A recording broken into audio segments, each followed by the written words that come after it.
Viewers, এটি একটি border road. রাঙামাটির রাজস্থলী হয়ে সীমান্ত সড়ক বান্দরবানের দিকে গিয়েছে রাস্তাটি। আর রাস্তাটির ম্যাপ অনুযায়ী 1036 কিলোমিটার পর্যন্ত নির্মাণ করার পরিকল্পনা রয়েছে, কিন্তু এর মধ্যে প্রায় 370 কিলোমিটার নির্মাণ হয়ে গেছে। তো এটি মূলত বাংলাদেশ মিয়ানমার সীমান্ত বরাবর নির্মিত একটি গুরুত্বপূর্ণ সড়ক, যা চট্টগ্রাম হিল ট্র্যাক্স অঞ্চলের সামরিক এবং বেসামরিক চলাচলের জন্য ব্যবহৃত হয়। পাহাড়ি অঞ্চলে আমাদের দেশের ভূখণ্ড রক্ষার জন্য যদি কোনো ক্রান্তিলগ্ন নেমে আসে, তাহলে খুব সহজেই আমাদের দেশের সেনাবাহিনী আমাদের যুদ্ধযান এবং বিভিন্ন রসদ সরবরাহ করতে পারবে। খুব দ্রুত আমরা ট্যাকেল দিতে পারবো। এছাড়াও যে পাহাড়ি আদিবাসীরা আছে, ওনাদের যাতায়াতের এটি গুরুত্বপূর্ণ একটা মাধ্যম।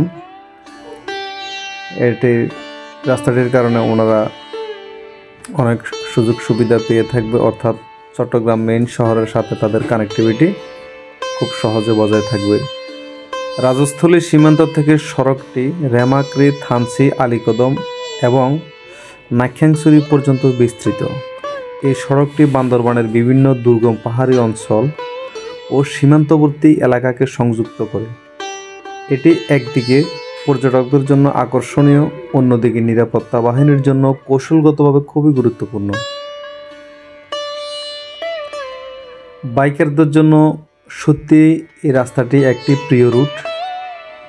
সড়কটি পাহাড়ি অঞ্চলের মধ্যে দিয়ে চলে এবং এর সাথে আছে মনোরম প্রাকৃতিক দৃশ্য। রাস্তায় চলাচল করে বাইক চালানো অনেকের কাছে একটি রোমাঞ্চকর অভিজ্ঞতা।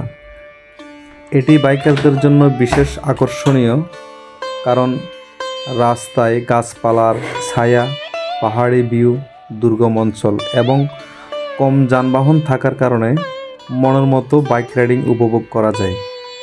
তবে যেহেতু এটি পাহাড়ি রাস্তা, বাইকারদের জন্য সাবধানে চালানো জরুরি বলে আমি মনে করি, কারণ কিছু অংশে রাস্তাটি সংকীর্ণ এবং কিছু জায়গায় পাথুরে।